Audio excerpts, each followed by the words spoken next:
নমস্কার। কবি গিরিশ পঙ্কজ রায়পুর ছত্তিশগড়ের একজন বরিষ্ঠ কবি, ঔপন্যাসিক এবং রম্য রচনাকার।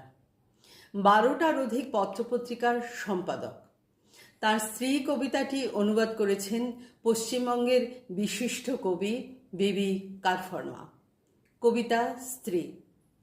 स्त्री का मन जैसे एक अंधेरी गुफा, कुदुम सर जैसे। पहले तो घुसना ही मुश्किल और घुस गए तो निकलने का मन न करे। নারীর মন যেন অন্ধকারময় গুহা, অনেকটা কদুমসরের মতো। প্রথমে তো প্রবেশ করাই কঠিন, আর প্রবেশ করলে বের হতে মন চায় না।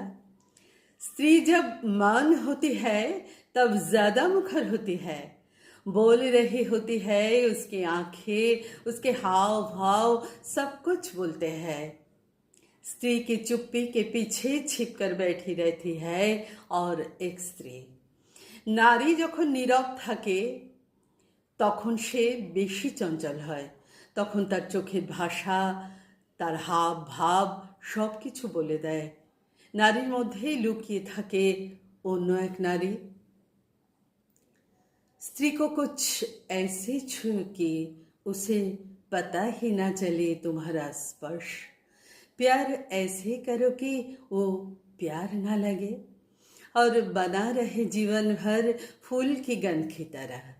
जैसे कोठर में रहते हैं अन्न, बिल्कुल ऐसे ही सहज कर रखो प्रेम। নারীকে এমনভাবে ছুঁয়ো যাতে সে তোমার স্পর্শ বুঝতে না পারে।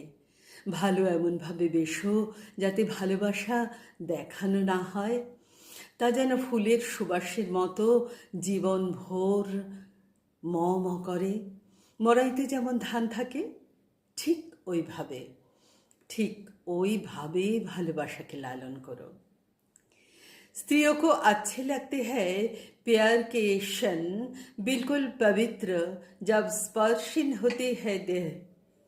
নারীদের ভালোবাসার সেই ক্ষণ ভালো লাগে যে ক্ষণে দেহ স্পর্শহীন থাকার পবিত্রতা পায়।